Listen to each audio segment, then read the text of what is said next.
So when everybody comes out really, really drunk, they can't walk, let alone ski. And it's dangerous on the hills, actually. So we just help them get down safely. We had one guy with a broken back and his friends had left him.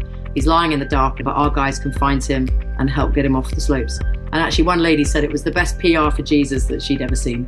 I love that line. Literally life-saving. That's the sort of people we're dealing with. Yeah, some people just have no concept of God or prayer, and we're introducing them to that. Welcome, everybody. This is Simon Gilbo with Inspired. Inspired, if you're new to us, it's all about meeting different mates and contacts of mine from around the world who are doing great stuff in all sorts of different spheres of life and experience. And I think the reason why we're having such a good journey with this, with such a massive worldwide community, is because the world is pretty depressing. We're being relentlessly bombarded in the media by stuff that makes us cynical and anxious and fearful, and it's just grim. And so what we need to hear is stories of hope, of joy, of fruitfulness. And I've got no doubt this week you're inspired because we've got with us the wonderful Will and Lara Sussman. Welcome. How are you doing? Good. Thanks so much, Simon. Lovely to be here. So good to have you. So Will and Lara are the founders of Altitude Mission. They're working in Meribel in the French Alps. And you know what? That's a really short introduction, but I think that'll do so that we can just crack on with it. I'm really excited. And so take it away, guys. I don't know much about your faith journeys. Who's going to start? Yeah, I think I'll start, Simon. So yeah, I'm actually Jewish. I grew up in a Jewish household in North London. We were quite relaxed Jews. We'd enjoy a bacon sandwich, for example. Mm-hmm. But we did celebrate Friday night dinner every night, and I did my bar mitzvah. But for me, growing up, it was more about the tradition and the family aspects. We do all the big festivals, Passover, Jewish New Year, all the big family get-togethers. But it definitely wasn't about having a relationship with God. So yeah, that's where I started. Mm-hmm. Yeah, and my background was completely different, Simon. I grew up a Catholic. Will had an incredibly peaceful upbringing. Mine was fairly chaotic, a lot of fear, a lot of anger, a lot of pain. My father wasn't the best sort of example of a father, so that was pretty difficult. But I had a really loving mum who was amazing, and she was the sort of mum that everybody wanted to have really as a mum. So that was really cool. When I was 10, my parents divorced, which gave us a bit of a relief. We were pleased about that. But at 10 also, my house burnt down to the ground. So my mum was left with 5 kids, nothing. But to me, age 10, it was a bit of an adventure. We went to live with my auntie and her 4 boys, which was great. I was a tomboy, so to have 4 new boys around, which was really fun. But I was an angry kid at school. I was difficult. I was asked to leave a couple of schools. I had that sort of schooling upbringing. It was boarding school, private school, so very privileged, but probably not the right place for an angry, mouthy teenager. So I was asked to leave a couple of them, but that was fine. At 17, my mum actually was diagnosed with breast cancer, so that was fairly disastrous for us all because she was really holding us together. So we spent the next sort of 10 years really nursing her through her decline, which was really difficult. So I was going to be a doctor, but I had decided by then that maybe life wasn't about healing everybody and that there'd be some pain involved with that and some death. So I then went to change tack, went to St Andrews to do psychology, had a wild 4 years. It was really brilliant fun. Far too much drink, far too much chaos, far too much fun. But in my final year, one of my best mates said that I needed to meet this guy, Will Sussman. And I knew instantly that I was going to marry him. So wow. We weren't Christians or anything, had no real faith. But then I met Will and fell in love with Will. He was also at St Andrews doing a psychology degree. We then moved to Camden and we had 4 kids. Our number 3 has got special needs. And life was difficult. The friends you make when you have your first children through play dates and stuff, they sort of fall away when you have a special needs child because you can't go to the cafes, you can't go around to people's homes, and it became a bit lonely. Until I met 2 people on the beach who were early 40s, which was the same age as me at that time, who said they were Christians. And that confused me because I thought Christians were old people in church all over the age of 85, and I was unsure why you could be 40 and a Christian, but they were lovely. And they invited me to a toddler group. I took my 2 youngest. Harry was way too old for a toddler group, but they still loved him. And they also asked me to a mum's coffee morning. So off I went thinking I was going for coffee and cake, and everybody had a Bible, which I was completely confused by because surely no one read a Bible and this sort of old-fashioned book that was on my bookshelves. Because one of the schools I went to was a convent, so I knew about Jesus, but I didn't think he had any relevance for me. But I loved it, so I carried on going. And then a lovely charismatic Catholic, Annie Norson, she came around to babysit for me for free. And she used to spout Jesus. And I used to think that was a bit weird, but I wasn't offended or anything. And she gave me a book by a guy called Angus Buchan called Faith Like Potatoes. fabulous book. And it talked about a relationship you can have with God and with Jesus. And I was like, wow, I really want that. And I needed it. If that was a possibility, I had no idea that you could have that. I'd grown up for so long going to church and had no idea that you could have a relationship with Jesus or that it was important. So one morning, I remember it was dark. It was like November 2010. I knelt down in my kitchen. I had resisted it for a long time because I didn't want to be a weird Christian. I'd spent my life running away from weird Christians. But in the morning, one morning, I knelt down and I said this prayer. And it was, the prayer, I'm really sorry for everything I've done wrong, and I'd done an awful lot wrong. Please come into my heart. And everything changed. And that verse, Simon, I will give you a new heart in Ezekiel, that is what happened. I changed. I became a better mum, a better wife, an insatiable desire to read the Bible, which I'm so thankful has never left me. But yeah, so that was my part of the faith journey. Wonderful. Love those mums and tots groups. Well done. Throughout the country, they're happening, and you're a fruit of those. And Angus Buchan, you talk about him. He's been on the show, and what a story. Incredible. So, Will, you see this change, slightly weird stuff, but beautiful overall. Is that what just gradually drew you to Christ yourself? Yeah, exactly. So, I just saw the change in Lara. She started going to church, which at first I thought that's great because she took the kids and I got the Sunday morning on my own reading the papers. But then I just saw the change. I thought, right, I need to find out what's going on. So I didn't start going to church, but a friend of Lara's from church, friend of ours now, she gave me a Bible, and I just literally started on page 1. Wow. And I think having grown up Jewish, you just don't talk about Jesus or Christianity at all. So I had no idea that the Old Testament then led to the New Testament and led to Jesus. And so I started reading at the beginning at the Old Testament, and it's like, hang on, is this the Christian Bible? Because it was all my stories. It was all, I knew about Abraham and Moses and Jacob, and they were all my forefathers. So I was confused that this was in a Christian Bible. But then I got to the New Testament, and then I'm reading about mainly Jewish men encountering Jesus and having to decide, is he who he says he is? Is he the Son of God? For those that know us, Lara's the lightning bolt and I'm the slow burner. So it wasn't a lightning bolt moment, but it was, eventually I got there. I eventually realised that, this has to be true. James, our vicar, at the same time, he used to come round for what we call griller vicar sessions on the sofa. Uh-huh. And the two of us and our 4 kids would all just grill him about faith. Brilliant. We were about to go travelling, actually, for 5 months as a family. And so James, I think, was a bit desperate to get me over the line before we went travelling. So we prayed the prayer, and I'm sitting there thinking, I'm not sure I really believe this. And we then went travelling, and we just had so many God encounters. Wonderful. And it was like, you just couldn't, by the time we came back, I just couldn't deny that God was real and you could have a relationship with him. So I said to James, when I prayed that prayer 5 months ago, I don't think I really meant it. How do I know I'm a Christian? And he said to me, if I took away your Bible now, would you mind? And I said, yeah, I'd mind. Mm-hmm. So he said, there you go, you're a Christian. Wonderful. So all things change once you've become a Christian. How does that affect your life, your business?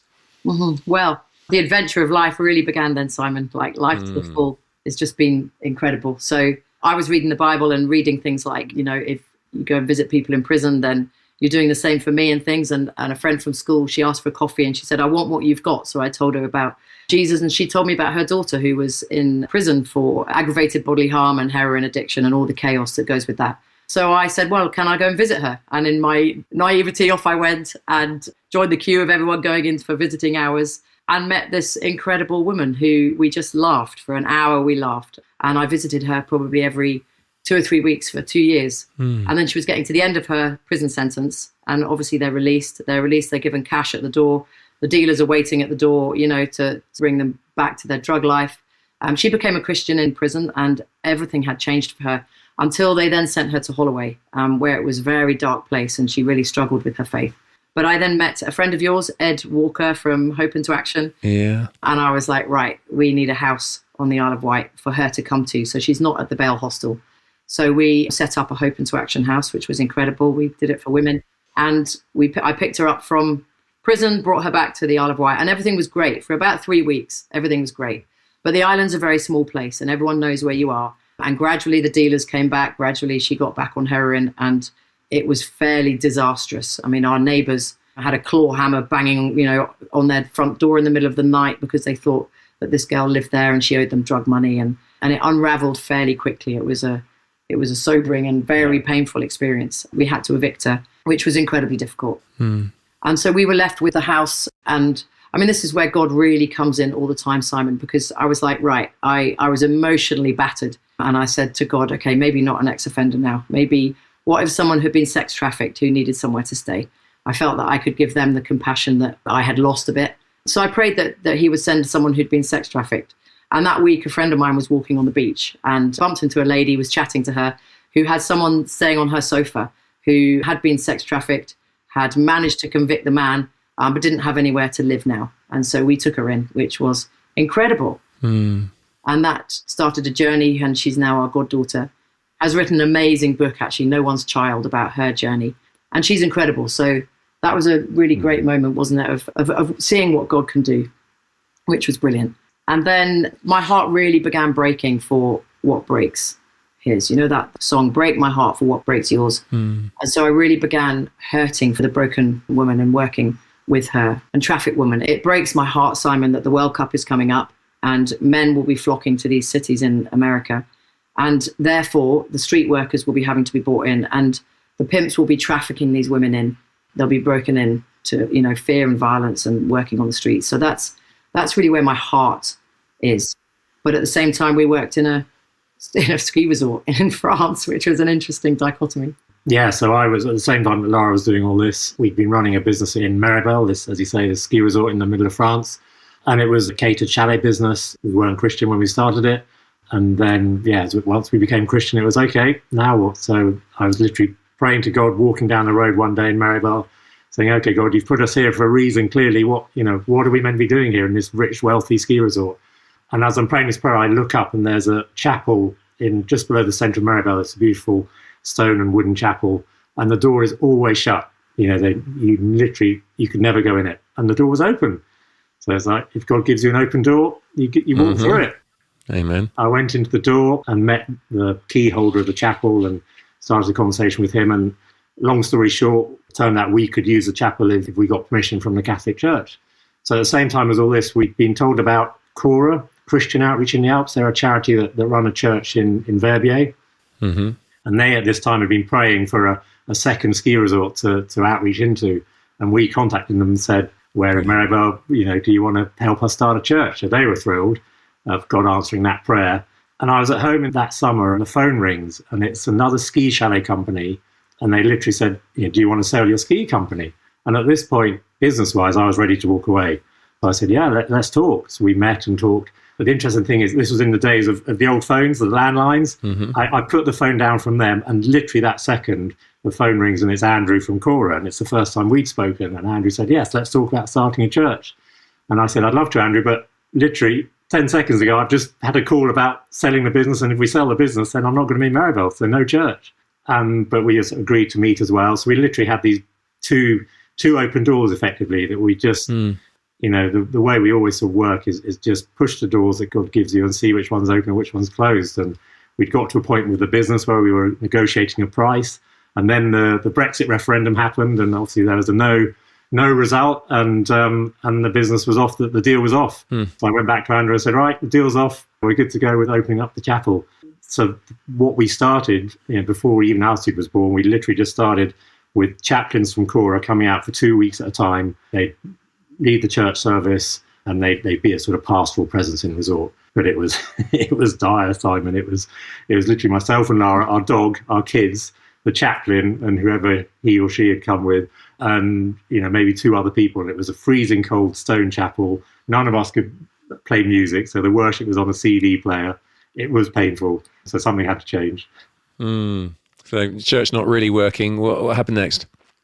So it sort of came through a tragedy, Simon. One of my best friends at home, her daughter, who was 40 at the time, she fell off a cliff on the Isle of Wight, and she left two children, a 5-year-old and a 9-year-old. And we had decided we were going to be out there for the season anyway. We needed to be in Meribel. So we had taken all our family to live in Meribel. And my 10-year-old said, how can there be a God if this happens, And his faith was really rocked. And so we prayed that someone would answer his questions. Somehow we'd meet someone who would answer his questions. And when we finished praying, Sammy said to me, Mum, he said, if I could speak to Linz West from LZ7, then I'd listen to what he said.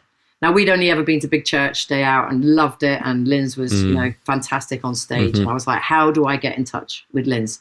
But I was desperate to, because I was like, right, we need to sort Sammy's faith out. So one of our chaplains knew Linz's dad. So I thought, perfect. Asked him to get Lindsay's email and we could email Linz the questions. So meanwhile, Linz is in the UK. He'd booked a ski holiday to Meribel, but it had all fallen through. So he had his flights and he was looking for coming to Meribel. And an email comes in. He'd already told his son, actually, that skiing wasn't going to happen. So he had a crying son. He was walking to the car. And an email pops in saying, there's a 10-year-old boy in Meribel who needs your help. Can you help? Love that. So on the Sunday, we prayed. On the Monday, Linz rings me and says, can I come and stay? And so on the Tuesday, Sammy went to pick up Linz from the airport. Wow. Which was such a great answer to prayer. Yes, we could amazing. say to Sammy, there is a God, So Linz came for a week. And during that week, in my quiet time in the morning, when you get an absolute burning in your heart and the Holy Spirit is really talking to you. And I was like, we need to get young people in resort. We need to do something more than what we're doing. We need young people to come in, to get into the bars so that they can talk to all the seasonaires who are working there and then answer questions on faith. And so Linz came down in the morning and we chatted about it and Altitude Mission was born. Wonderful. Brilliant. So Altitude Mission was born. You had to find a chalet. What happened there? Mm-hmm. So I was really praying for a 12-bed chalet. Basically, you rent them and then you fill them with people. So I was praying that one would come up for rental and nothing was happening. And I was like, God, surely this is you. So, can we sort a chalet? And he said, you need to go bigger. And I was like, no, thanks. I really don't need to go bigger. We don't know what to do. We were completely unequipped anyway, talking about he calls the unequipped. Yeah. So we were praying and the landlord came up and said, I've got a 23-bed chalet. Would you like to look at that? So we were like, oh, maybe God is talking to us. So we went to have a look at it. It was too expensive. It was too run down. But what I did notice, Simon, is that when I first became a Christian, Richmond Holidays had a chalet in Meribel, and I'd gone to this chalet every evening, and I'd spent time worshipping and reading the Bible with them. I'd literally been a Christian 2 months or so. Yeah. Wow. So it was a special place, and I knew it was covered in prayer. So we were like, well, maybe, God, this is you. But we said to the landlord, it's too expensive, and it's too run down. Sorry, it's a no. And then 3 weeks later, he came back and he said, I'll take 50 grand off the rental price and I'll do a refurb. Do you want to take it? So we were like, oh, maybe God, maybe that is you. Yeah. So we started looking for people to fill the chalet. Initially, we were going to run a ski instructor's course and it was way too expensive and no one came. So we were just like November, wasn't it? No one coming to the chalet. We'd rented this big chalet. So we opened it up to anyone and everyone that we could find for a cheap ski holiday just to come and be Christians in resort. And that's how it grew. And then from there, the second year, we had a brilliant guy who worked for Richmond, Harry Anderson, who came and helped us because we just didn't really know, we didn't know anything about websites and recruitment and anything. Sure. And we set up a website and we got 5 young men who came to help us. We called them Altituders. And their job literally was to go and make friends. So go into the pubs, not to get drunk, but to go in, have a pint and answer all the questions that come. And so they were our first season. So, how does it work then, Altitude Mission? What does it involve? So I guess at its core, Simon, we're family on mission. Mm-hmm. So as Lara says, we get these young Christians to come out for the ski season. They're called Altituders. As Lara says, their job is to go and make friends of seasonaires. So seasonaires are the local workers that they're from all over the world. Meribel's a very British resort, so a lot of British workers that come out for a ski season. Our Altituders' job, they literally just go into the pubs and bars, go skiing and just make friends with those workers. So outreach that's the core, that's the real heartbeat of Altitude. But at the same time, what we find is there's a discipleship just happens naturally. So these Altituders, they're amazing young people, but we say to them, you don't have to have a big faith when you come, but you have to be willing to grow your faith. And we just watch them grow their faith across the season as they see God at work, not only in their lives, but in the lives of these seasonaires. Their faith grows. We had one Altitude guy called Ben. When he joined us, he was definitely at a crossroads. We could see that. He was 18 and he was deciding whether to follow the sort of worldly lifestyle or to sort of secure his faith. And mercifully, he chose to come to Altitude and his faith just skyrocketed while he was there. And now he's gone back to uni and he's sort of leading his friends to church and Bible study. And it's so powerful watching him grow like that. Wonderful. Well, my youngest is mad keen on skiing, so maybe he'll join you in a couple of years. So outreach is a massive emphasis, isn't it? What does that look like? So I think we've got, there's 4 areas of practical outreach. There's a thing called Ski Angels, there's community, there's church, and then there's refuge beds. So Ski Angels I think it's one of God's great mission fields. I think it's amazing. Mm-hmm. They're street pastors on skis, effectively. And we hang out outside the Folie Douce, which is a great big après ski bar on the mountains. And then we're outside Le Rond-Point, which is a bar that closes at night. And so when everybody comes out really, really drunk, they can't walk, let alone ski. And it's dangerous on the hills, actually. So we just help them get down safely. Sometimes we do have unconscious people that we'll help. We're all trained in mountain outdoor first aid, so we can help them. And the second bar, closes when it's dark. And of course, it's much more fun to ski down in the dark than it is to take the bus. So all the holiday makers come out absolutely drunk as skunks or whatever drug they're on, and they all attempt to ski down the mountain. So we go at the end with torches, and we've had people, we found someone asleep. If we hadn't woken up, they would have just died because they'll get hypothermia. Yeah. Someone in the river who'd gone in after his snowboard had come off, when he was trying to put it on, gone in after his snowboard and didn't have the common sense to get out. I mean, he'd drunk a couple of bottles of wine and toffee vodka and all sorts. And so we could get him out and get him down to safety. We had one guy with a broken back, and one thing that your phone will never work after a day on the slopes. It's cold and it's run out of battery. And his friends had left him. He's lying in the dark and he's broken his back. But our guys can find him, phone the emergency services and help get him off the slopes. And actually one lady said it was the best PR for Jesus that she'd ever seen. I love that line. Which is great. And literally life-saving. Yeah, it literally is life-saving. And we have a card that we hand out with a QR code on it, which tells people about life to the full and tells them about Jesus and why we do it. There's an event in the Meribel Centre in the season where it's called Sound Clash, and you have a DJ that's French versus English. So a big DJ booth for the French and a big DJ booth for the English. Funnily enough, it's not a competition anymore because that would end in chaos at the end of the night. But they have a great big evening, and the ski angels are asked to go there and just be a presence and to help if needed. And it's really funny because we have like a force field around us because no one wants to take their drugs in front of us because they all know we're ski angels.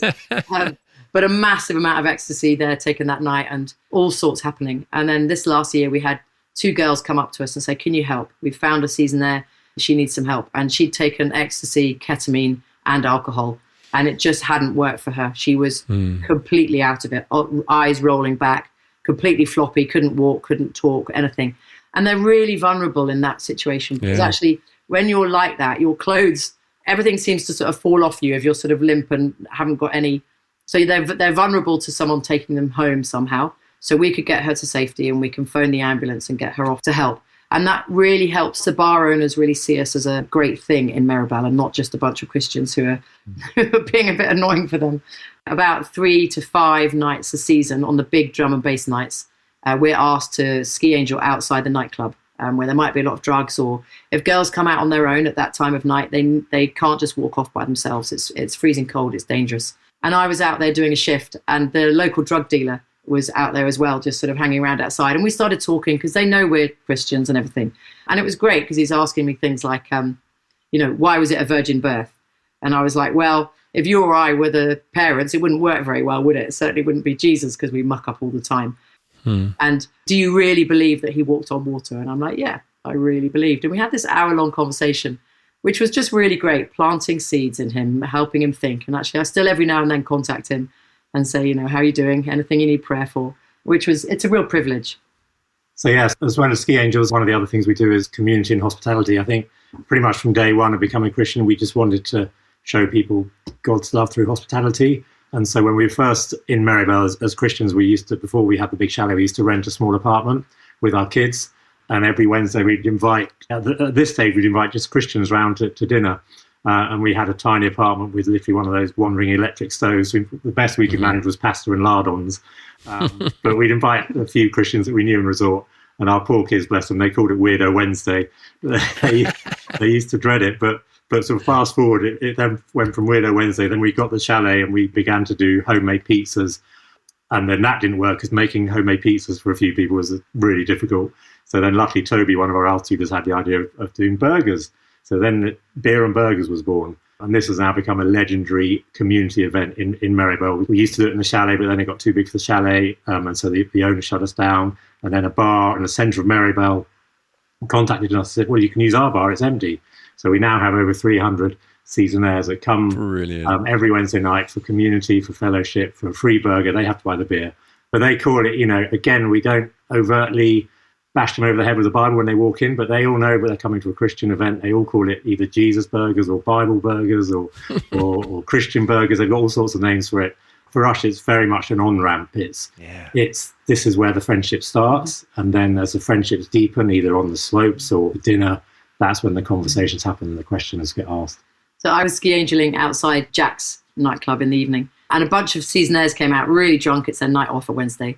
And I heard them saying, should we go to the Tav, which is the next pub, or shall we go meet Jesus? And they said, yeah, let's go to Jesus. So they all came up to beer and burgers. And, when they're walking, they're like, where's Jesus? Is he here? I'll have the Jesus sauce, please, or whatever. So, we face a fair amount of flack. Our altitude it's really hard for them, because at the beginning of the season, if they say they're a ski angel, they can get quite a lot of abuse because people know we're Christians. But their job is to keep on making friends, keep on breaking those perceptions, breaking down those barriers. They face questions like this season. It was, so you pay to come to resort and you pay not to drink and have sex. How does that work? And so they face these questions all the time, but they're great. And you see, like in the middle of the night when their friends are really drunk, that's when the questions come. So, tell me about your faith. What does it mean? Or they offload their whole life story. And we had a situation where, 2:45 a.m, 2 of our ski angels who'd just been out all night, they knocked on our window because a girl had collapsed at the pub, and the nightclub manager had known that our ski angels would be quite sober. So he had said, you need to help this girl. So they brought her at 2:45 a.m. to our apartment. She'd taken a dodgy ecstasy pill, so mixed it with too much alcohol and was out of it. But I'm the first aid instructor, so I knew she didn't need hospital, but she needed a bed. So we put her on the sofa. We could give her a bed for the night and then just make sure she's safe. And that really helps. Like the seasonaires, they all talk about this. These Christians, they're actually giving us a bed for the night when we really need it. And people see us as parenting Meribel into the kingdom. And we're the safety net. They know that if they're out, they can ring and get some help, which is really great. We've had some great stories from beer and burgers as well. So what we do, we have a burger station, and as the workers come through, they order what they want on their burger, and then actually we end up wrapping it in. And what we've done this last couple of years is we've got the burger wrappers have Bible verses on them. So they get a Bible verse in with their burger. And this one French guy, Louis, a few years ago came up and said, hi, he told me his name. What do you want on your burger, Louis? And we make his burger, and you get about 30 seconds with each person as you're building their burger. And literally the next thing Louis said to me after his burger order was, I have no purpose in life. And I'd never met him before. And I said, right, Louis, we need to go for a coffee. We went for coffee. We started reading Rick Warren's Purpose-Driven Life, which he loved. We then started reading the Bible together. Wonderful. He then came to church. He then got baptized. He then did a brilliant preacher at church. So it's just, it's from that one moment of building that burger, God changes lives. It's really fun. Beautiful. Come on, keep those stories coming. Love that. So should we tell about Arthur and Amber? Again, this was a beer and burger night, and this French guy, Arthur, came, and he was a sort of new agey, very sort of spiritual, all dressed in white. Carrying his sound bowl. He had a sound bowl that he would ring near the burger station. He was quite antagonistic, wasn't he? He was sat upstairs in the living room, and our worship leader came up and says, smell, what did she say? It doesn't smell like the Holy Spirit in here. She got out her guitar and just started strumming it and playing, and it was actually an electric guitar and it wasn't plugged in, so it didn't sound too great. But she started singing in the corner, and people started joining in a little bit and listening. And he then said, can I sing one of my songs? And by now I was like, no. I just said, look, we worship Jesus in this chalet, so we're just going to sing about Jesus. And he took real offense at that. And he then was talking to another friend we'd met who had been a New Age and had come to faith. And she said to him, why don't you read the Holy Bible? And at the mention of the Holy Bible, his eyes rolled back and he was like, and demons. It was very demonic. And he just then stormed off and he said, we're not welcome here. And he stormed off out of the chalet. And we were all in various places, all praying for him, praying for his sort of salvation and everything. And then 10 minutes later, he came back. And actually, we found out later he'd been into our woodshed and had daubed all this sort of satanic stuff all over our woodshed. Yeah. But he came back and he went into the prayer room and he sat there and he started reading a Bible. And then he came out and he sat down and he listened to what Vitska had to say about Jesus. And then that week he came to worship and he fell on his knees and he started repenting. He'd never heard of any of this stuff. He started just repenting of everything he'd done wrong. And Jesus came into his heart. And it's just so powerful. And I think, no coincidence, Simon, that the night before we'd had a really big worship session in the chalet, because one of our real things, in 2 Chronicles, Jehoshaphat, who goes into battle but leads with the singers and leads with worship for his battle. And Meribel's a dark place. Yeah. So we lead the battle with worship. It's hugely important to us. We have a worship leader who leads it. And we'd had a massive worship session the night before. And so I just think with that power in the chalet, you can just get these people that just meet Jesus radically and are transformed, which is incredible. People walk into the chalet, you know, they're not Christian, they don't know even necessarily about the chalet, but they walk in and say, what's different about this place? They can sense it. And some of our seasonaire friends who don't want a faith, they know who we are, they love us, but they don't want a faith. They might come to a worship night and just sit around the outside of the room. And we had one guy sit there with a beer in one hand and a Bible in the other, listening to the worship, saying, you know, I'm not interested. But we know that one day he'll come to faith, and we'll keep going. Hey folks, I think many of you know that I am actually British, but also Burundian. I spent 20 years in Burundi, started a charity called Great Lakes Outreach. This podcast comes out under the auspices of Great Lakes Outreach. You know, we're currently the hungriest country in the world. That's according to the Global Hunger Index, alongside Yemen. And many people just eat one meal a day. Over half of children under the age of 5 are stunted by malnutrition. So that's basically 1 in 2 kids. Mind-blowing. So can you imagine the potential if we could grow enough food for everybody to eat properly? And I want you to imagine 2 fields side by side. They've both got the same soil, same weather, but one has spindly shoulder-height crops, so the other's got row upon row towering way above your head. It produces 7 times more food than the other crop. Well, is it possible? I've seen it for myself. It's called Foundations for Farming. It used to be called Farming God's Way. And it's basically a biblically inspired method which yields massive amounts of food from a small piece of land. It's already changing lots of lives in Burundi where hunger is clearly a gigantic issue. Anyway, we've just released a stunning new film about it, and it's less than 2 minutes long. It explains how it works and how you could get involved. You know, many of you are giving 10, 20, whatever pounds or dollars a month already. This is the sort of thing the money goes to. So if you want to be involved, go to greatlakesoutreach.org/farming to see this gorgeous short film. And you could also find it on the YouTube channel. And if you want to get involved, I would love that. greatlakesoutreach.org/farming. Here's to changing the world.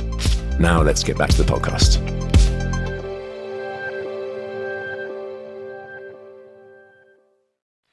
So initially, church was extremely dull, and that's why you have done what you've done. What's it look like now for church for you? Yeah, church has really changed now. What we've realised is what really makes it really relevant for the local workers is to have our altituders actually run church, so that when a seasonaire comes into church, they see one of their friends up at the front, either leading worship or doing the welcome or doing the preach. So we call it by seasonaires, for seasonaires, and it just makes the whole thing much more relevant. We had this one time this season when one of the restaurants, the kitchen had broken down. So Skylar, one of our tutors, said to all the kitchen staff, right, you've got nothing else to do, why don't you come to church? And they all came to church. Brilliant. And at the end, you know, when whoever was leading the service said, if you'd like to be prayed for, then go and see the prayer ministry team. And the girls turned to Skylar and said, what does that mean to be prayed for? And so Skylar just said, well, we'll talk to God about you and ask him to help you. And that's the sort of people we're dealing with. Just, you know, some people just have no concept of God or prayer, and we're introducing them to that. This year we saw a real growth in young men coming to church, which was really exciting and really hungry for the Bible. So the nightclub manager, he just approached me out of the blue one day and said, when's church? I want to come to church. And he turned up that Sunday and came every Sunday since if he could. And we sat down and started reading the Bible together. And now every time I see him, he says, oh, I've got a new favourite verse in the Bible. Wonderful. So God's really doing a work in his heart. And then, do you want to do about Rowdy Carols? Yeah, so Rowdy Carols is on a Christmas Eve. And we just encourage all the seasonaires to come out of the pub. So they're all really, really drunk. They all come along. And we just open up the church and we just sing carols, but there's a small preach, only 5 minutes because their attention is not great at that time of night. But they hear it and they listen, and there's prayer at the end. So it's just we're trying to get people in the whole time. And talking about young men, Simon, we had a great situation where our altituders were in the nightclub and it was 4:30 in the morning, dancing away. And then they stop and they said, oh, we've got to go home because we've got Bible study at 7:30 in the morning. And so all their friends are like laughing at them, like, what do you mean you're going to Bible study and how boring? And they're like, no, it's lit. It's really fun. We actually love it. So we've got to go because we've got to be up in 3 hours. And one of the seasonaires they were with, he set his alarm on his phone. He set 6 alarms and turned up at 7:25. And he said, here I am. I want to come to Bible study. Wow. And he's carried on coming, hasn't he? And he's brought a friend. He came to the baptisms and it's great. He used to have a faith and he's just slowly coming back to it, learning more, which is really lovely. So good. The refuge beds aspect of your work, go for it. Yeah, so in the chalet where we all live, we purposefully keep a couple of beds empty so that if anyone needs it, then they can come and stay. So in a ski resort, when you get a job, you get given a bed with it. So obviously, if you lose your job, you then lose your bed very quickly. So the refuge beds were there really as for workers who lost their job. They could come for a couple of nights just to get themselves back on their feet, either find another job or arrange their journey home rather than just literally being thrown out of their accommodation and with nowhere to go. So that was the idea behind it. But again, that's just God's just used it in so many ways. So probably my favourite refuge bed story is a friend of ours, his French friend called JC, brilliantly. Jean-Claude is actually his name, but obviously we call him JC. And he's this big bouncer outside the Folie Douce where we ski angel. And I first met him on ski angel shift, and we'd have these amazing chats. And the Folie Douce is just this it's like a Moulin Rouge show on snow, on halfway up a mountain. You've got all these scantily clad dancers. So in my eyeline, I've got this sort of show going on, and I'm having this chat with JC, the bouncer, who's a Muslim, about who Jesus is. We were chatting, and he does the bouncer shift at the Folie, then he does a nightclub bouncer shift as well. I said, well, what do you do in the middle, in those sort of 3 or 4 hours in between? And he says, I drive back down the mountain for half an hour, go to my apartment, have a quick kip, and come back up. I said, JC, that's mad. You should just come for dinner at ours and come and stay at ours. That saves you an hour's driving. And he literally just burst into tears. And he didn't tell me why at the time. Anyway, the next day he comes for dinner and he walks in. He's clearly nervous. And he says, in 7 years working here, I've never been invited into a chalet before. Wow. So that's why he's nervous. And then we introduce him to all the people there. And I say, one of our guests is a girl called Tola. And I said, JC, this is Tola. And he heard her name, said, oh, our fathers are from the same tribe in Nigeria. And just from her name. And it was just such a beautiful God moment because it instantly put both of them at rest as to, Tola, that's why I'm here for this week. And JC suddenly felt at rest in a strange chalet. Anyway, he goes on and has dinner, and then we've got a bed in the prayer room. Well, I said, JC, just go and have a kip there for a couple of hours. And he gets up and goes off to the nightclub for his shift. And that literally became his nightly routine. Every night he'd come back, come into the prayer room, sleep for a couple of hours, and then go off to the nightclub. And the prayer room is right next to where we worship every Tuesday night. We do a worship night. So he'd be lying in bed listening to us worship. He comes out on his way to work, and he actually grew up as a Catholic and then became a Muslim. So he would pray Psalm 23 over us in French. He spoke a bit of English, but certainly not Psalm 23, which he memorized as a kid. He'd pray, he's got these lovely mellifluous tones. He'd pray that over us. And then he'd walk around and give us all a hug. And then we'd pray for him and he'd go off to work. And then one day he said to me, I was lying in my bed in your prayer room and I saw the light. And I said, yeah, Jesus is the light. And he said, yes, Jesus is the light. As we prayed him into the kingdom. And he's just remained a sort of beautiful friend ever since. Loving these stories, it's just being Jesus to people, isn't it? It's being the kingdom, it's being incarnational, it's embodying it, it's long-term, it's relational, it's all those key dynamics that all of us, every listener, you can be a part of. It's just coming alongside people. It's not judging, it's loving well, it's giving time, it's sharing our lives. Fantastic. Hi Simon, I'm Sam and I'm 17 from High Wycombe in Buckinghamshire.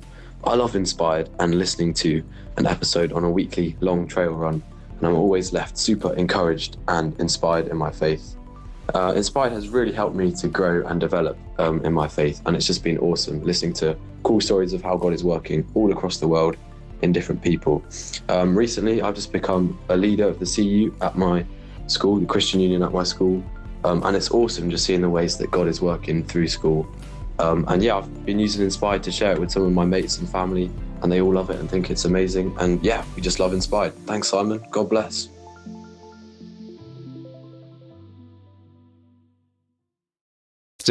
So you're sowing seeds and by the thousand, but it must be hard to quantify the impact. How do you measure impact? Are you seeing impact? Yes, so obviously we're seed sowing, that's our primary mission. The ski angels probably meet more than 10,000 people each season. Every one of them in interactions, that's the seed sowing. You've heard some of the stories already, but the stories of lives impacted are so powerful. So, for example, one young man, season there, came to faith at one of our worship nights. He then went back home to the UK and he invited his mum and his dad and his girlfriend all to do Alpha with him. So it's the ripple effect of these seeds sown that then go and have an impact. We've had a father of one of our altituders who'd fallen away from the faith, but he would be watching Altitude Church online. And then he came out to visit over the Easter weekend, and just watching him worshipping again it's just so powerful, so beautiful. Probably my favourite sort of impact story was 2 seasons ago. We had a man walk into church with his daughter, and he clearly didn't want to be there. She wanted to be there, but he clearly did not want to be there. But anyway, they came back for dinner at the chalet afterwards, and I started chatting to him. And turns out he had had a very strong faith, being part of the 24/7 prayer movement. But his son had died by suicide, and so he got angry with God and fallen away from faith. So it's very, very sad. But we just kept talking, and then we went up to the prayer room and we prayed, and you could just watch the shackles fall off him, and he just came back to faith that night. And the difference of the man that walked into the church service was weighed down by grief and bitterness, and then the man that left our prayer room 2 or 3 hours later was just a joy to behold, and God just had done such an amazing work in his life. And then he came back this season. They came back, the two of them came back and stayed with us for a week, and it was just lovely to get to know him properly and watch, the impact that one night in church has had on his life. You're like a bit like an Ephesus in the Bible, aren't you? Like a trading route, lots of different nationalities coming in and out, passing through. Give us some sort of different nationality people's stories. You're right. Meribel is such a cosmopolitan resort. So we get, in a beer and burgers night, we'll get people from every single continent. Even had someone from Uzbekistan a couple of years ago. So just from everywhere. We had a lovely friend of ours this year, young man from Mauritius, from a Hindu background. And again, we got to know him. Our art tutors had met him out in the pubs and played pool with him, and he came back for dinner. And then I was chatting to him at dinner one night, and he just told me his story, which was so surprising. But he was a real prodigal son story. And I said, well, have you ever read The Prodigal Son? He'd never even heard of the story of the prodigal son. So he got out the Bible, read it. I gave him the Bible to take away and keep, and he was just so moved. And so he used to come to church whenever he could, when his shifts would allow. And then we've kept in touch, and he's trying to find a church where he's gone to now. So, yeah, just a beautiful story of a seed sown. So, from Mauritius, so far away from where we're at. We had the story of our seasonaires, who was a Greek Cypriot, actually, and she was in a bar on Christmas Day, drowning her sorrows, deep in depression, on her own. And one of our art students just sat down next to her and started talking to her, invited her back for Christmas dinner. She came back, and I remember she just ate 3 platefuls. She was so hungry, and she just loved the whole atmosphere in the chalet, and she just kept on coming back and coming back. And we did an alpha for her. We ran a girls' alpha, and she came to faith. And she's one of our godchildren now, which is really lovely. But the change in her was just so beautiful, and that's what our student does so well. We just welcome people in where they're at. There's no judgment. They can just come and eat whatever they say. There's no judgment. Whatever state they come in, there's no judgment, and we just welcome them in. And Jesus does the rest. He's incredible. And these women, if we can reach these girls when they're aged sort of 18 to 20, we then transform their lives. Jesus transforms their lives, and then that transforms the lives of their children and their grandchildren. Our family has been completely transformed by Jesus, and our kids. Their lives have been completely transformed.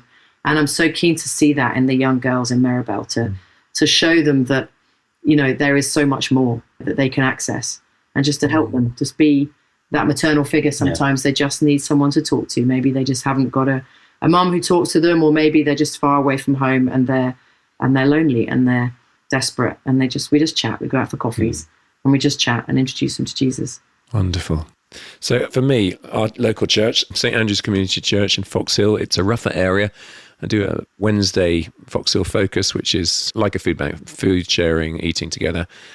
It took me about a year before some of the men particularly would accept me. Sometimes you just got to earn your spurs and credibility. So how was that for you in terms of the resort accepting you and challenges and perceptions? When we first opened, when we were first in resort, I was a super keen new Christian and would put stuff on Facebook and got a lot of vitriol back. We don't want Christians here. We don't want a church here. We don't want you here. Go away. So we learned fairly early on that wasn't the way to do it. We just couldn't be too keen. We were far better off just making friends, building that long-term friendship, Simon, that the bar managers who've seen us day in, day out in the snow, in the blizzards, outside their bars, working for free, looking after their customers when they come out, and just helping them get to safety. And that's had that impact, hasn't it? As you say, it's just been this very long-term grow, so from not wanting anything to do with us, now the bar managers are phoning us saying, I've got a client here who's had too much to drink, they need your help, can you come and help? Or or coming and asking Lara to come and run a Ski Angels at the Sound Clash. And now we get to create friendship with these guys and pray into their lives, and they begin to open up as to their personal stories. The deputy chief of police came up to me 2 or 3 years ago. The French police have just ignored us for 10, 11 years. And now he's coming up to me saying, we really appreciate what you do. Thank you for your work. And just really powerful, deepening friendships over years and years. And one of the bar managers, Simon, he noticed that our altituders were out in the bar and they weren't drinking, they were playing pool. And he was like, actually, do you know what I could do with bar staff who don't drink? And he was talking to us about that. And I was like, great, we'll find you 8 bar staff. So this season, we're looking for 8 people who've got an EU passport who want to work in a grotty old bar till 2 o'clock in the morning, pulling pints for people. But the conversations they will have will be fabulous. So if there's anyone who just wants that sort of job, wants to get stuck in right in the middle of Meribel, we're looking for them. Well, you're selling it to me. I'm mad keen. Now, it's not a year-round ministry, is it? So is it just winter, or how does it look like you engaging the whole year? Yes, it's just winter, Simon. As you say, Meribel itself shuts down over the summer. And that's one of the challenges, actually, is obviously you've only got those seasonaires for 5 months. But then a lot of them do just come back year on year on year. As we've been saying, we build those stories with people over the years. With he's now a very good friend, an Aussie guy called Theo. We first met him because his son and our younger Sammy were at the French school together, and Luca would come over on play dates. But Theo would never come into the chalet to pick up Luca because he said it was a cult. He said, I'm not coming in there, it's a cult. And so he'd stand outside the door and I'd chat to him over the doorstep, but he refused to come in. And then, fast forward 2 or 3 years and he's coming around every night to dinner. He's part of the community. He brings his other son, Johan, to our worship nights, and Johan's there praying. And they've now moved back to Australia, but Theo still hasn't come to faith, although we're still praying for him. But Johan has come to faith as a teenage boy, and he goes to a church youth group in Australia. But that's the story that took sort of 3 or 4 or 5 winters to build, as well as the impact we're having with the seed sowing. It's the long-term impact over, we have to be there year in, year out, being true, being real, and creating those friendships, and then God does the rest. And I've got a friend out there, Simon, who the first time I said to her, God loves you, she was like, he doesn't love people like me. And then 5 years on, and I'm saying, God loves you. And this year she said, yeah, I know. Now that sort of thing is incredible. And it's taken 5 years of just walking with her, being a friend. She's a great friend, love her dearly. But it's taken 5 years to get through that sort of message that she's loved. So is altitude mission something that can grow to other resorts, or are you just happy sticking to Meribel? Is God calling you elsewhere at all? I think the most exciting thing for me, Simon, is university ski trips.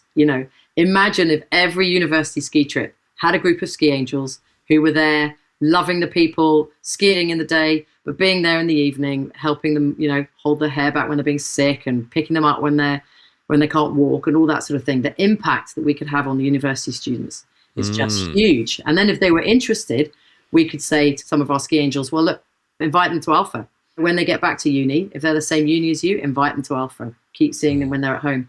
And I think that would just be incredible. The uni ski trip operators haven't bitten yet. They're just not. And I'm like, God, come on, this is surely you and this is surely great. We're still praying, really praying into that. Yeah. We do the Rise Festival. That's a big music festival in Les Deux Alpes where they ask for between 10 and 15 ski angels.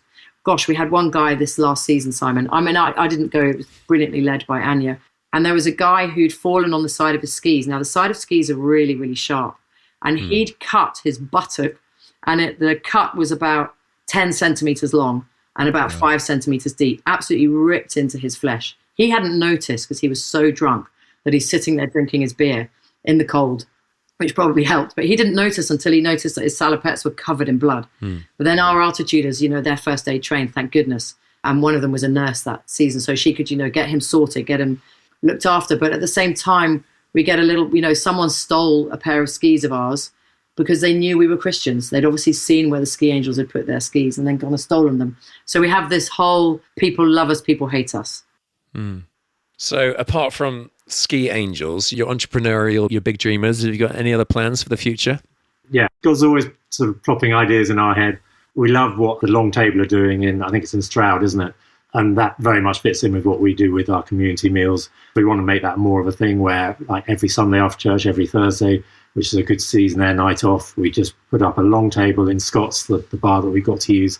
And yeah, we just have an intentional night of conversation, community, questions. We'll make sure each of our altitudes are dotted around the table. So I think that's our new development for this coming season. I think the other idea we've always been dreaming of is our working title is Bubble Car Alpha. Mm-hmm. So in a ski resort, you take the lift up, and that takes about 10 minutes in a bubble car, and then you ski down. So we reckon if we go skiing with seasoners, we've got 10 minutes where we can show them a very short, condensed form of Alpha. We can show it on the way up, they can ski down and be thinking about it, and on the next way up, we can then talk about it. We haven't quite got it off the writing board yet, but that's definitely something that we want to work with. And I think the ultimate dream, Simon, would be to own the pub right bang in the middle of town. I mean, wouldn't that be incredible? It was, about 35 years ago that Will and I were in resort for New Year. The pub, we couldn't get in. It was too busy. So we went round the back. Will hoisted me in through the gents' loo. I arrived headfirst into the gents' grimy old loo, and then went to the manager on the door and said, can my partner come in? And he let Will in. But that guy is still at the pub and running it. So he remembers me arriving headfirst in the gents. But wouldn't it be incredible if there was a whole sort of 360 and we ended up owning that pub and running it as a coffee shop, as a space for Alpha, as a space for conversations, and this big long table? It would just be an incredible presence in resort. It would be fantastic. So the pub is not officially for sale, but we've heard the owner does want to sell it. So if anyone listening just fancies taking a punt on the pub in the centre of Meribel and having a massive kingdom growth, then yeah. Wouldn't that be incredible? I mean, you mentioned Ed Walker at the start and that Hope into Action. Well, he launched Inspired with me 5 years ago, and out of that podcast, actually 4 houses straight away were given, and then well, we've got 3 on our patch, just our church now, so who knows how more have come out of it. But we're talking Meribel prices. So guys, this is a massive dream that I'm flagging out there that it has to be God, we're talking massive sums of money, but the Lord owns the cattle on 1,000 hills. So Lord, if it's your will as a community of thousands of people right now, tens of thousands, we just pray your blessing on it, and may le pub belong to kingdom work for your glory in Jesus' name. Amen. Amen. Ooh, that's a lot of people praying. Listen, coming to an end, we've run out of time. It's been so good. I just want to set you up for anything that you haven't shared that you wanted to share, and any sort of last thoughts, challenges, inspiration. Go for it. I think the main thing God's been teaching us is that he equips the called. We're unequipped to do this. We started small. We didn't really know what we were doing, but he's just kept us going every step of the way. He's kept faithful. He's given us what we've needed at the time. He's never given us too big a dream, apart from the pub maybe, that we haven't been scared by what we're doing, because it's just gone slowly, one step at a time. But he's just been faithful to us because we really didn't know what we were doing. And we still don't. But I think it's just take one step at a time. We've seen his gentleness in that. We've seen his sense of humour. Gosh, well, the pub story, where poacher turned gamekeeper. We were the ones climbing through the windows, and now we're the ones sort of rescuing people. And we've seen his grace in everything he's done in our lives. We've seen his provision. Every year we look at the finances and think this just isn't going to work, and every year it works. And we've seen his family. We've met so many amazing people on this journey. We always said we wanted loads of kids. We've got 4 of our own, but we've now got 100 alumni that have been through the altitude doors, and they're very much part of our family. And we've seen what it's like going on God's adventure. It's this massive roller coaster, and we don't want to get off. It's far too much fun. And you can have any start in life, Simon, but God can turn your life around. He promises that he'll make things good for those who love him, and we love him. It's a privilege to be part of his work. Amen. Guys, cheering you on. You rock. Your work rocks. This is so good. It's a shame that we've had to come to an end. Time's run out. But I'm going to put your details in the blurb. Folks, if you want to be involved at different levels, you can. Short term, going out for a season. If anyone's got access to massive money, that would be great. But yes, please share this podcast with your mates, gossip it, give us a great review on Spotify or iTunes. I want to thank Adam Thomas Steer for the editing, Mike Sandy for the mixing. Next week, another fantastic guest, very different story, but Will and Lara Sussman, thanks for your time. God bless you guys. Thanks, Simon. God bless. Wonderful. Okay, guys, have a good week. God bless you, and toodaloo.